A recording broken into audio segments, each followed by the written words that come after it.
Hola, ¿cómo están, estimados alumnos, estudiantes, perdón, de la Universidad Católica de Cuyo, sede San Juan y San Luis? Nuevamente para analizar el módulo 2 de Razonamiento Jurídico Aplicado. Mi nombre es Adela Pérez del Viso y soy su profe en esta materia. Ya saben que es abogacía, educación a distancia, en las dos facultades. Bueno, ¿cómo están? Vamos a empezar a compartir un PowerPoint relativo a este módulo 2. Entonces, un segundito, a ver cómo lo hacemos. Acá está, miren. Espero que todos puedan verlo. Acá lo tienen. Entonces, razonamiento jurídico aplicado, módulo 2. Primero vamos a ver en qué consiste lo que hay en este módulo 2 y después vamos a arrancar con esta primera parte del módulo 2. Bien, entonces,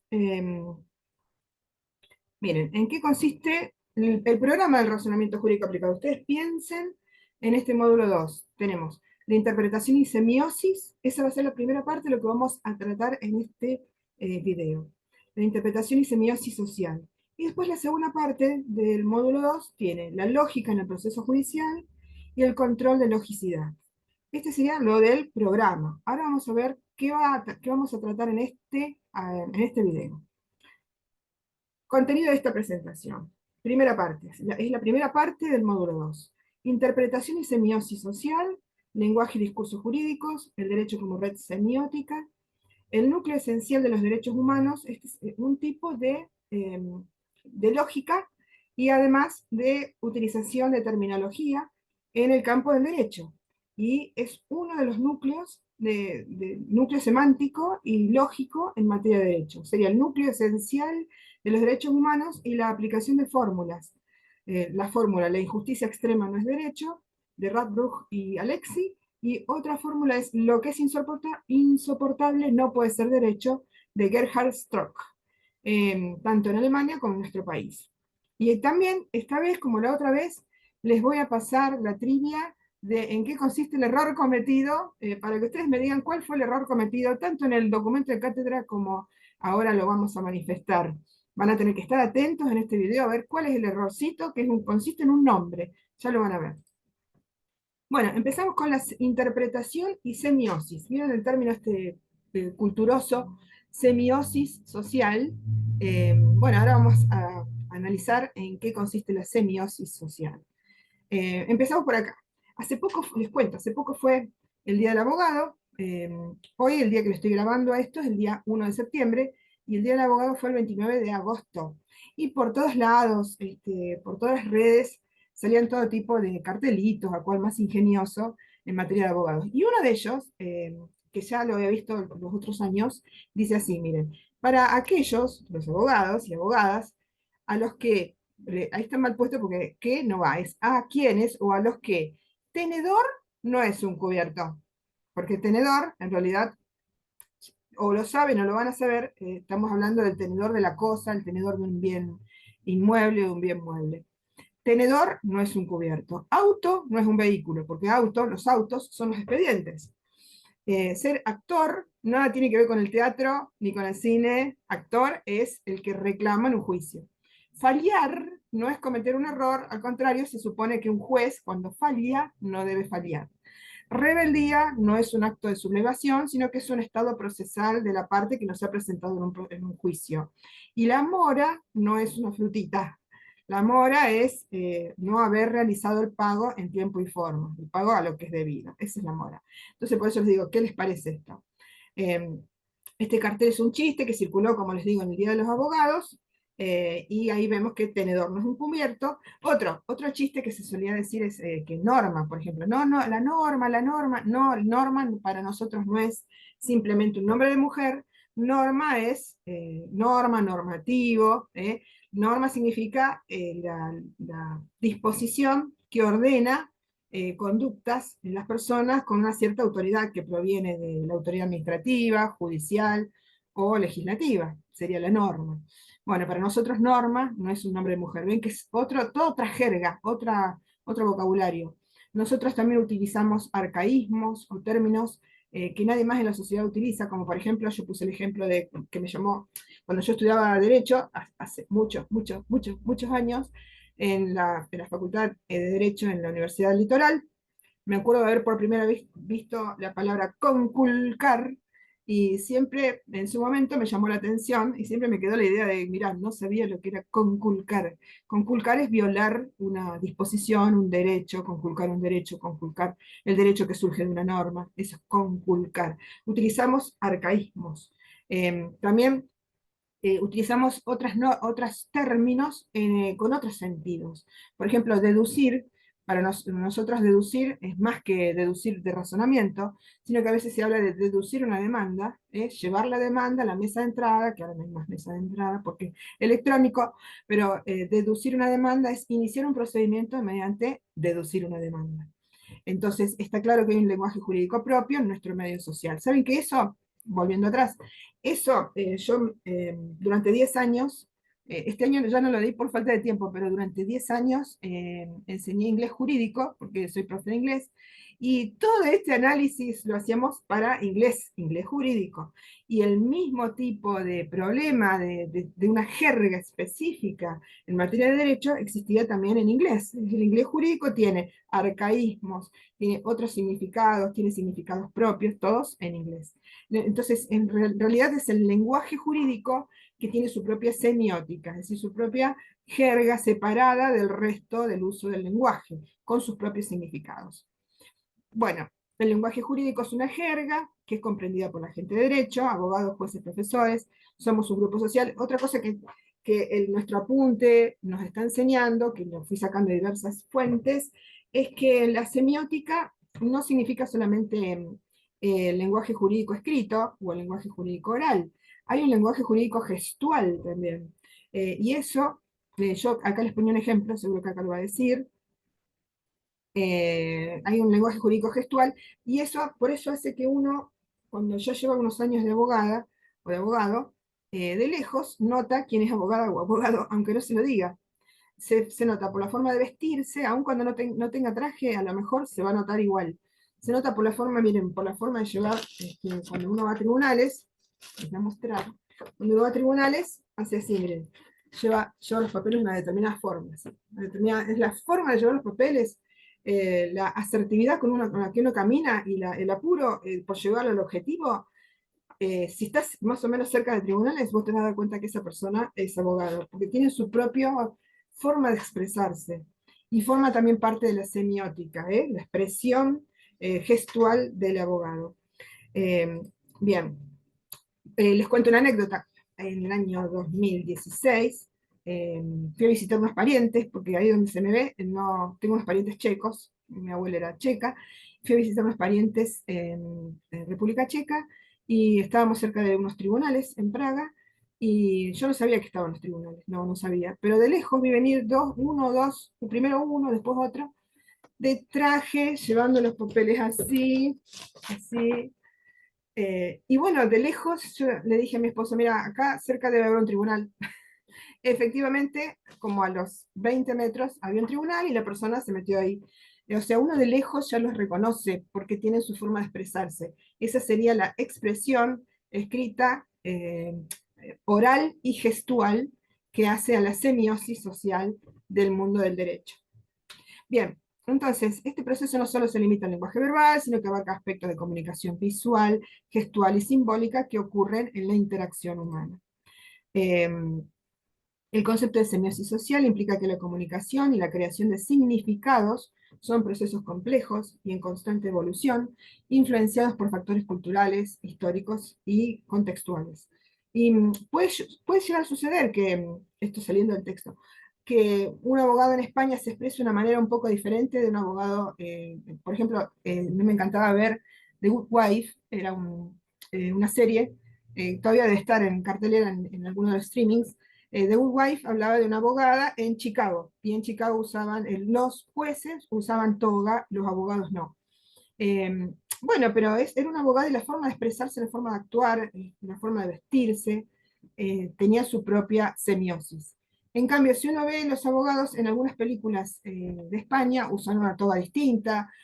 Bueno, ni que hablar en Italia, usan unas togas con unas cucardas acá, unas cosas rimbombantes, que en Argentina no usamos. Es decir, puede llegar a expresarse de manera a veces regional, de manera diferente, pero en general la semiosis, hay algo que nos une, aún trascendiendo los países y los idiomas. La interpretación de los signos y símbolos no es fija ni universal, sino que está enraizada, como dice acá, en las perspectivas individuales y colectivas de los participantes del proceso comunicativo.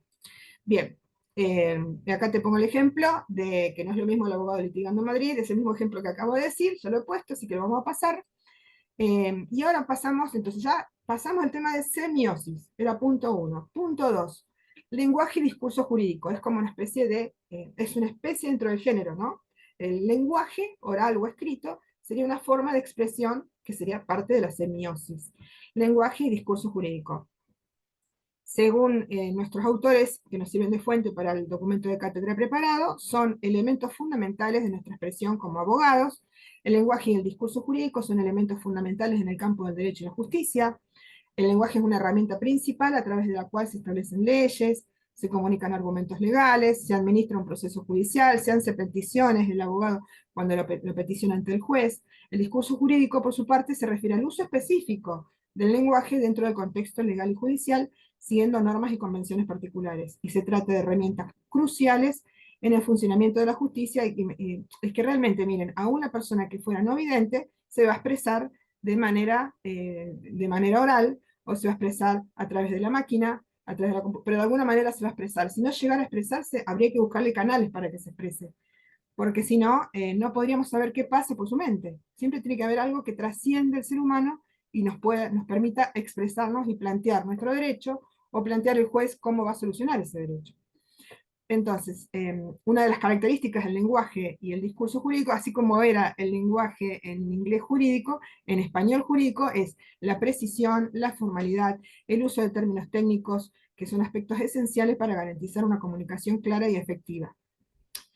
Ahora entonces vamos a ver características, son A, B, C, veamos, sigamos, A, B, C, hay más, yo sé que hay más, bueno, A, B, C. A, B, C. A, precisión y claridad. El lenguaje jurídico tiene que ser preciso y claro para evitar ambigüedades o interpretaciones erróneas. Por ejemplo, les cuento, cuando estamos en audiencia, cuando un abogado va a una audiencia, el testigo empieza a decir, sí, porque él me dijo tal cosa y él me dijo tal otra, y fíjense que él ahí podría referirse a él, el gerente, él, el trabajador que es el actor del juicio, él, un compañero de trabajo de otra cosa. Así que el abogado que está ahí presente le tiene que decir, bueno, pido la palabra, como pregunta es, quiero que aclare a quién se refería cuando decía él. O sea, no se pueden usar pronombres al pasar, hay que aclarar muy bien a quién se refiere. Se necesita precisión y claridad, porque en esa distinción de quién es él podría estar la resolución del juicio, porque el juez no puede resolver cuando el testigo ha sido impreciso al manifestar quién fue el que le dio las órdenes, o quién fue el que lo mandó a hacer tal cosa que le causó un accidente. Pero el juez no va a necesitar que se aclare bien quién era esa persona, o quién fue el que se accidentó, para ver quién es el que se accidentó y a qué hora y en qué lugar. Precisión y claridad. Términos técnicos, como les dije, el término conculcar, el término deducir. El discurso jurídico utiliza términos técnicos y vocabulario específico que puede tener significados precisos en el contexto legal. Formalidad. El discurso jurídico es esencialmente formal. Por ejemplo, hace poco, con la Ley Orgánica de Tribunales de San Luis, se abrió un canal que cualquier persona puede, sobre todo los abogados, pueden mandar algún tipo de email a la Secretaría Administrativa cuando algo no funciona bien en un tribunal.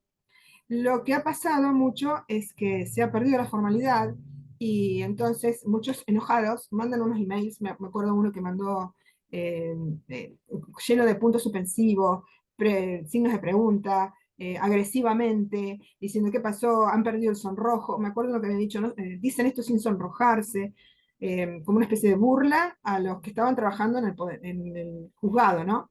Entonces se pierde la formalidad y eso no corresponde. Puedes ser cáustico o divertido o informal en otros medios, pero en este medio de los abogados tenés que ser formal. La única forma de no ser formal sería que estuvieras en una fiesta donde se haga chistes sobre abogados, ahí puedes ser informal. Pero nosotros, en este lugar, tanto los abogados que requieren la justicia como el juez que tiene que resolver, tenemos que ser formales. Es nuestra forma, así como los ingenieros hablan de matemática o de, no sé, de otras cosas técnicas, nosotros acá utilizamos el lenguaje de manera formal.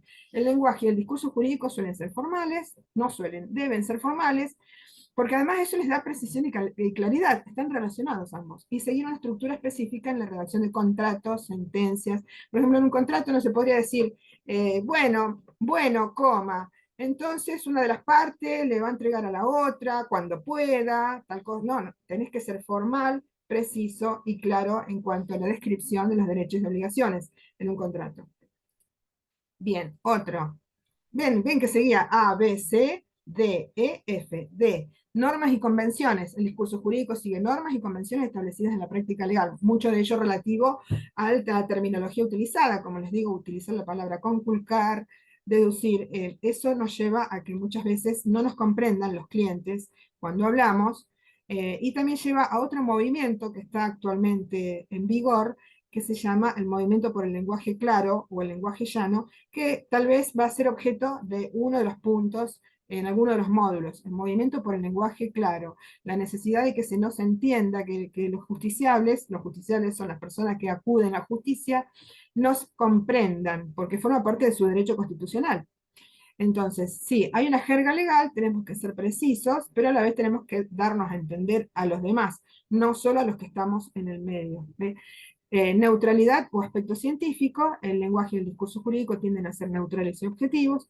Referencia a precedentes, muchas veces utilizamos precedentes o fundamentos legales. Es decir, bueno, como lo dice el artículo tal de la norma de la ley 24557, o como lo dice el caso Aquino, hay un caso Aquino y Sacio, que es un caso, lo que se llama un leading case, el caso Aquino y Sacio en materia de accidentes de trabajo, bueno, como lo dijo en el caso Aquino, la Corte Suprema de Justicia de la Nación, o un caso que se llama Pérez contra Disco, que establece el relativo a las remuneraciones, es como un leading case, no sé si Pérez contra Disco, ya supuestamente todo el mundillo artístico del derecho, sobre todo los laboralistas, te van a comprender. Entonces hacemos referencia a precedentes como si fuera parte de nuestro lenguaje. A, B, C, D, E, D, E, F, G, H. Son 8 cosas entonces. Argumentación y persuasión. El discurso jurídico a menudo implica argumentación y persuasión. Los abogados presentan argumentos legales.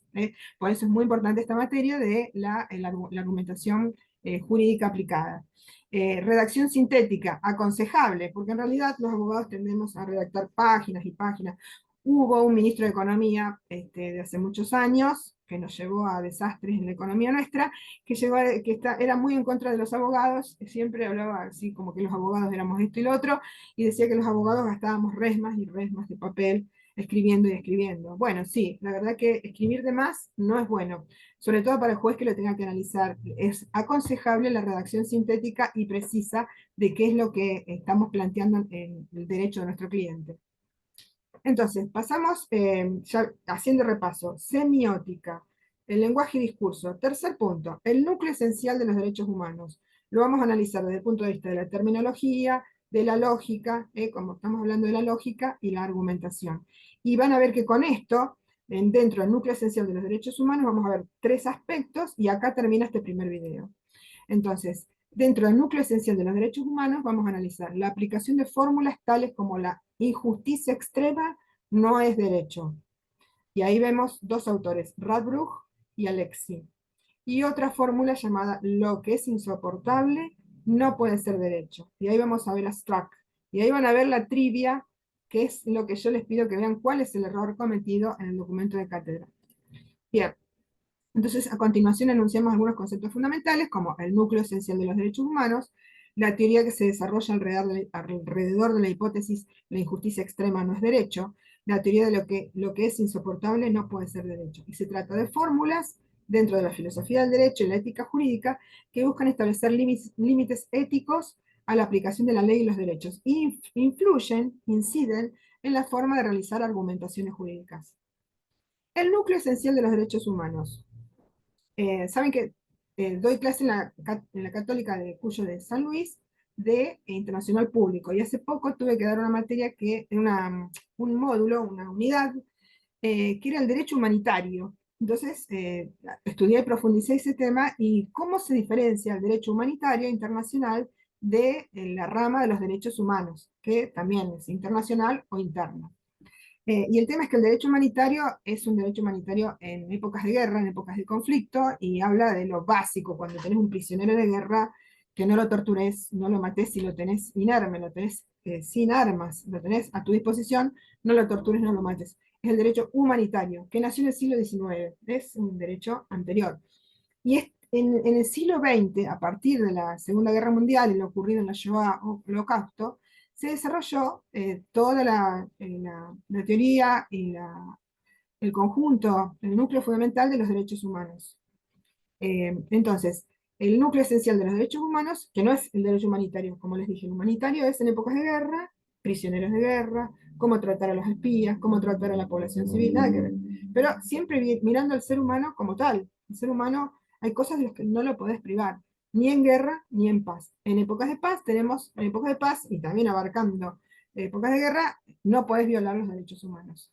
Entonces, el núcleo esencial de los derechos humanos sostiene que existen ciertos elementos fundamentales e inalienables de los seres humanos que no pueden ser violados ni comprometidos bajo ninguna circunstancia. Estos elementos constituyen la base moral de los derechos de todas las personas y tienen que ser protegidos en todas las situaciones.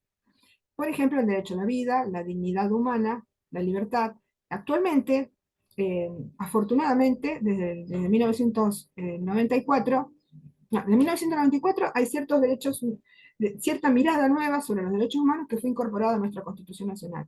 Y desde el 2015 rige en nuestro país el Código Civil y Comercial, que ha incorporado muchos de estos derechos en su normativa. Y eso, piensen ustedes que es un Código Civil y Comercial. Teóricamente era para lo civil y para lo comercial.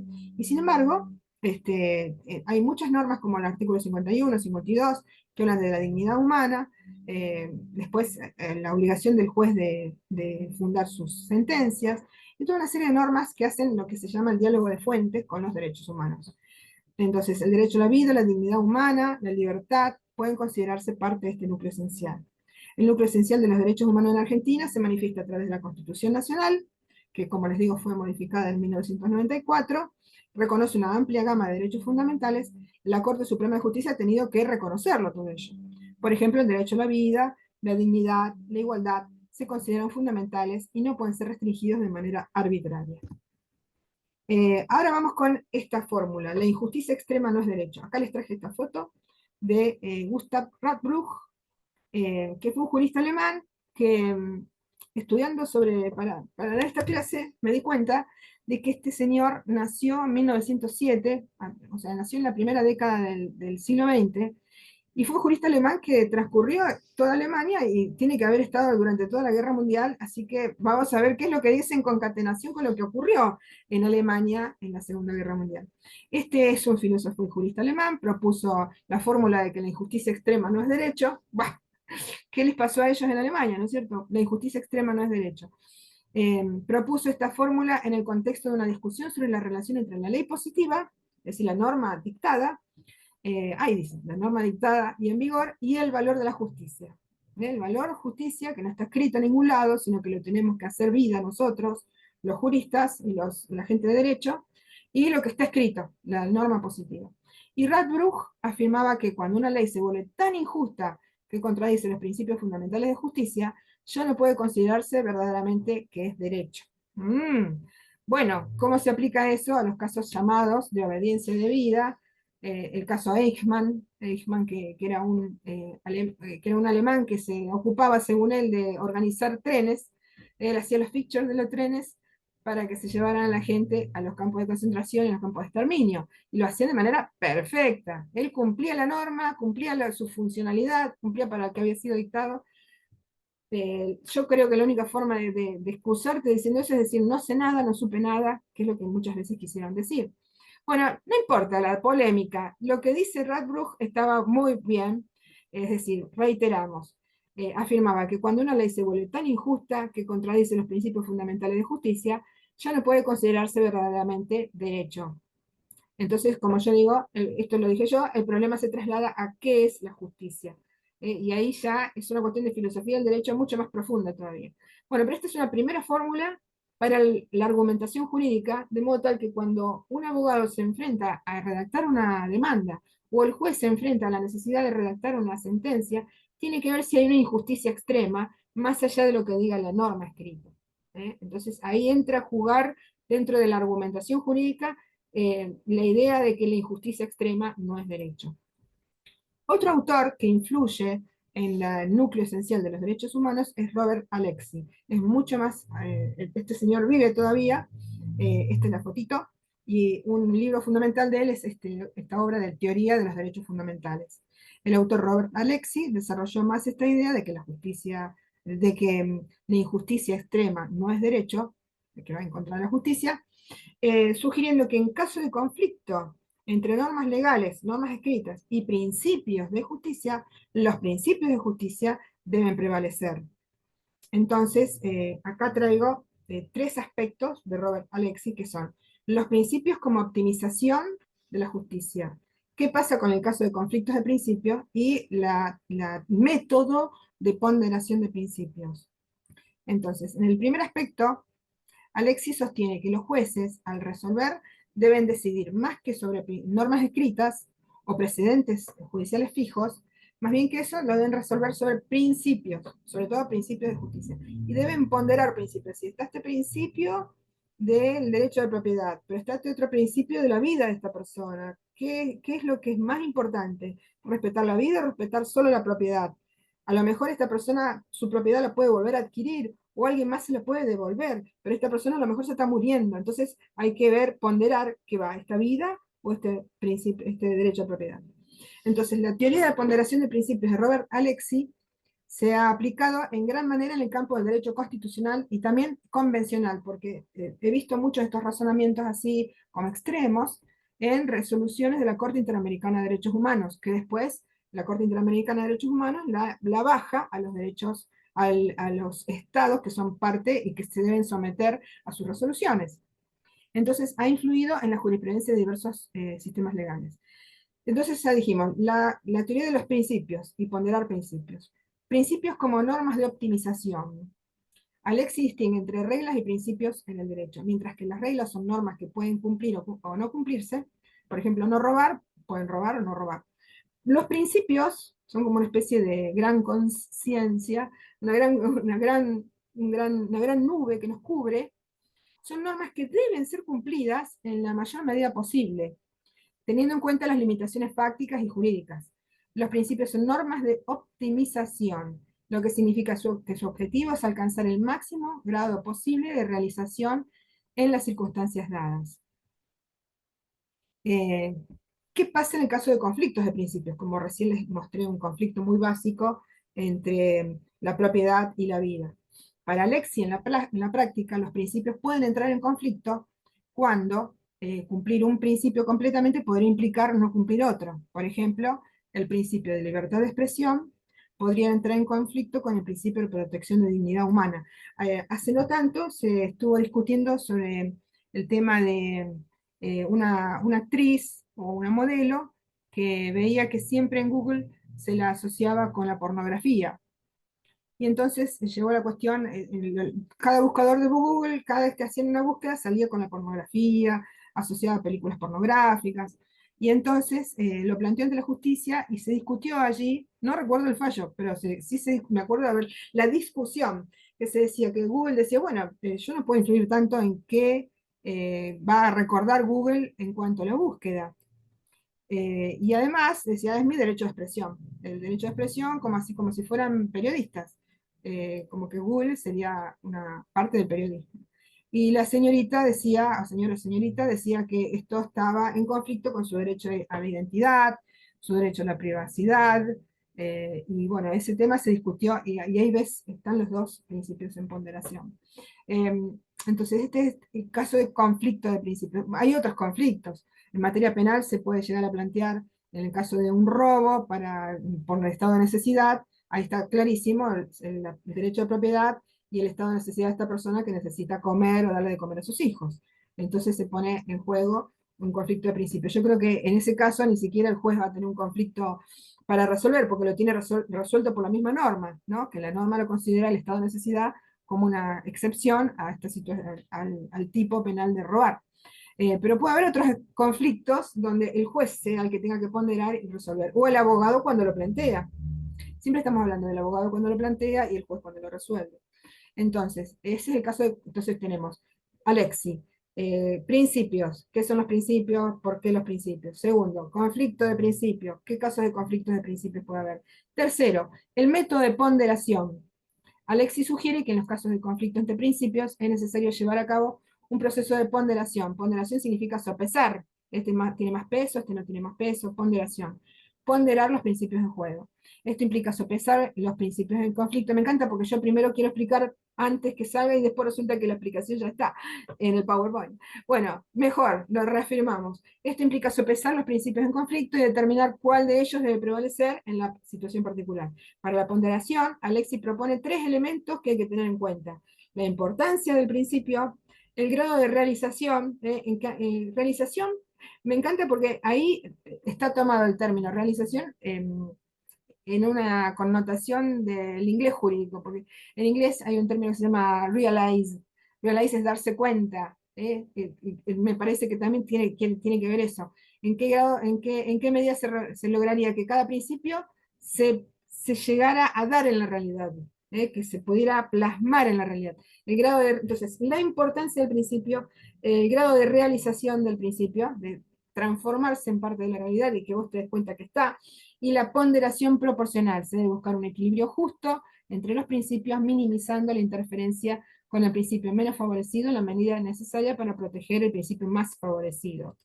Bien, entonces, acá quería expresar como es muy importante esto, Alexi. Van a ver que si después creo que tienen ustedes la materia de filosofía del derecho, se van a volver a encontrar con estas teorías, miradas desde otro punto de vista. Acá las estamos mirando como argumentación jurídica, pero se van a volver a encontrar ya mirándolas con más profundidad.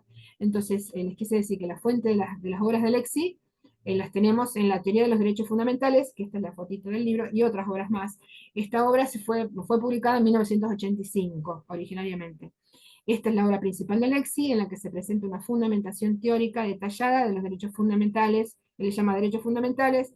Nosotros, en la Corte Interamericana de Derechos Humanos, se habla de los derechos humanos, pero él habla de derechos fundamentales, y se explora de tal manera, la manera en que los principios pueden entrar en conflicto, y cómo resolver el conflicto mediante la ponderación. Este libro se ha convertido en una referencia clave en la filosofía del derecho y ha influido en la manera en que juristas y teóricos del derecho abordan las cuestiones de conflictos entre derechos y principios. Ahora hace poco estoy haciendo un módulo, el módulo 3, no, el módulo 3 yo lo terminé en filosofía del derecho con el profesor Horacio Corti de Buenos Aires, que nos aplicó sobre otro autor que se llama Ferraioli. Esto es una cosa aparte.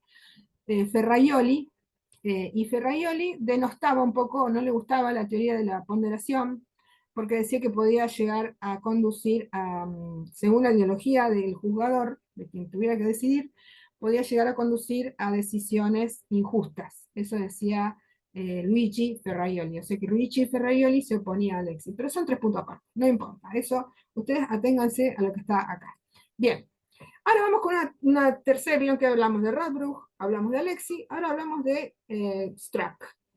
Acá viene la trivia. Resulta que yo cometí un error, pero yo no lo saqué, no es que lo inventé, sino que lo saqué de un apunte de una profesora mía, que también había cometido ese errorcito, que es que Strack no se llama Hermann. Hermann es este señor que está acá a la izquierda, y es un pintor. Nada que ver.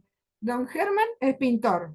Y en cambio, el filósofo, y que habla de la argumentación jurídica, se llama Gerhard Struck.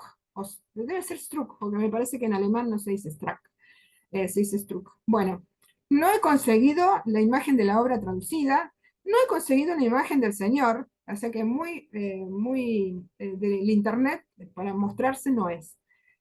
Sí sé que es profesor, ha sido profesor en la Universidad de Frankfurt, Gerhard Struck. Bueno, y acá sí se ve Sur, Theory, no sé qué, porque yo alemán no hablo. Esta es la obra de él, de la cual se saca toda esta teorización sobre que lo insoportable no puede ser derecho. Sería maravilloso que así fuera, ¿no? Lo insoportable no puede ser derecho. Bueno, esta fórmula. Entonces, ¿cuál es la trivia de esta vez? Van a tener que ver todo el video para averiguarlo.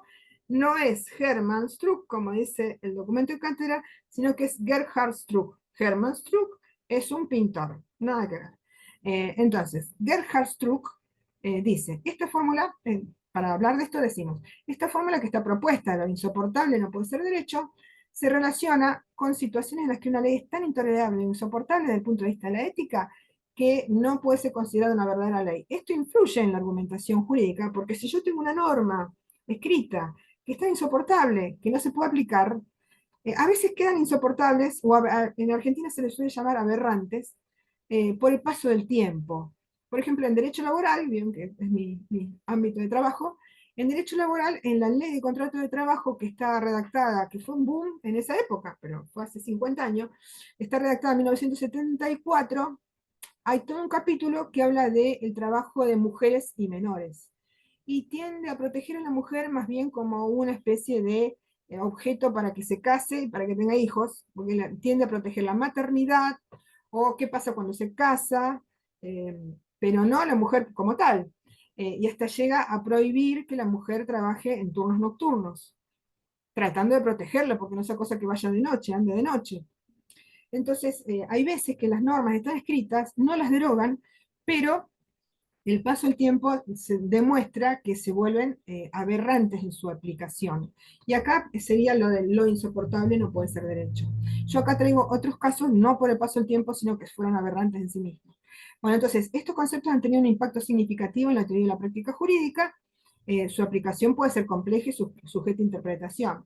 Me acuerdo en un concurso el año pasado, yo he pasado varios concursos para ir tratando de ser juez, sigo siendo jueza provisoria, pero en uno de los concursos hablábamos con quien me tomaba el examen, que era una jueza de otra localidad, y entonces yo hablé de los juicios, del análisis de convencionalidad de las normas, que el juez tiene que hacer análisis de convencionalidad y constitucionalidad de la norma que se te presenta para aplicar, y si es inconstitucional, el juez eh, tiene el derecho de ver de declarar que es inconstitucional por ser contrario a la Constitución y a veces contrario a las normas de las convenciones internacionales. Bueno, y otros de los que estaban en la mesa examinadora como que se alarmó un poquito porque dijo, pero ¿qué entonces usted no aplicaría una norma que esté dictada? Bueno, es que el juez, si está dictada la norma, pero la norma es aberrante porque es contraria a la Constitución Nacional, o es contraria a una convención internacional que es obligatoria para Argentina, está obligada a dejarla de lado.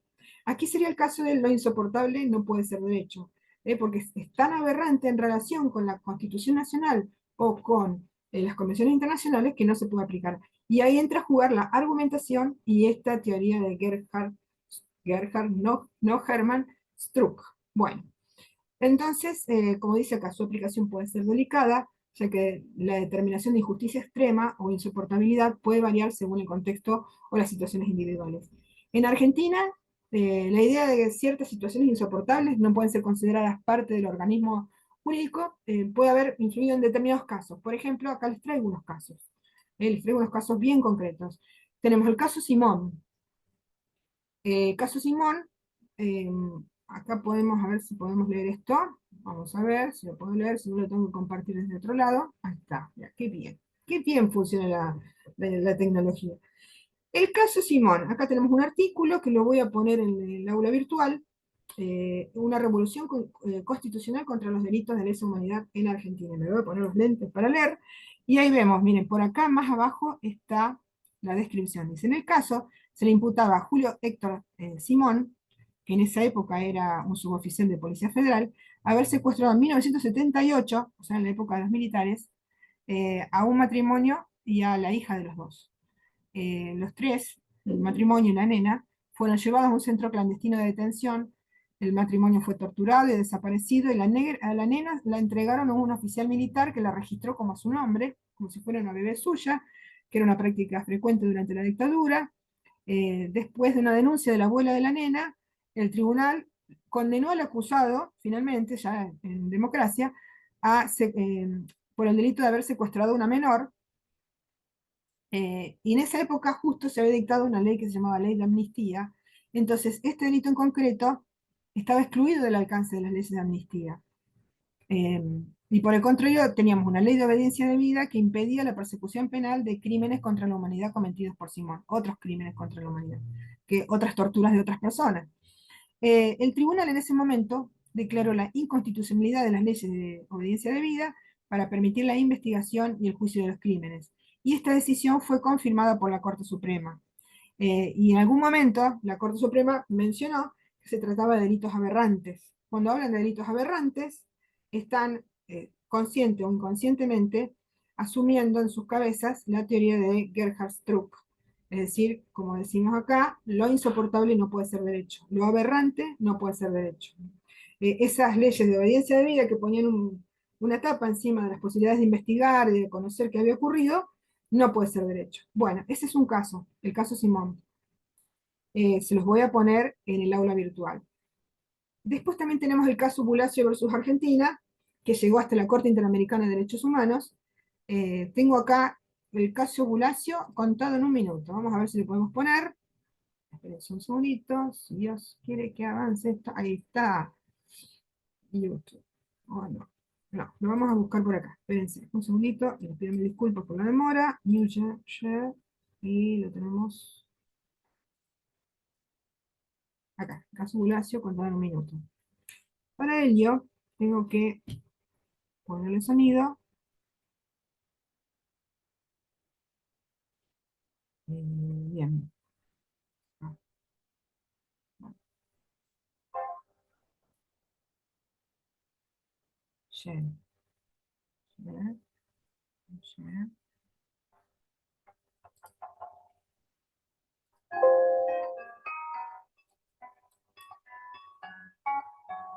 El caso Bulacio versus Argentina en un minuto. El 18 de septiembre de 2003, la Corte Interamericana de Derechos Humanos determinó la responsabilidad internacional de Argentina por la detención arbitraria y posterior muerte de Walter David Bulacio, de 17 años de edad, al igual que por la falta de investigación, dilación indebida y sanción de los responsables. Hechos. El 19 de abril de 1991, la Policía Federal realizó una detención masiva de más de 80 personas en Buenos Aires, entre las que se encontraba Walter David Bulacio, quien fue trasladado a una comisaría donde fue golpeado en numerosas ocasiones. Una vez liberado, tuvo que ser ingresado a un hospital donde falleció el 26 de abril del mismo año. Las múltiples actuaciones dilatorias durante el proceso evitaron una sentencia condenatoria firme.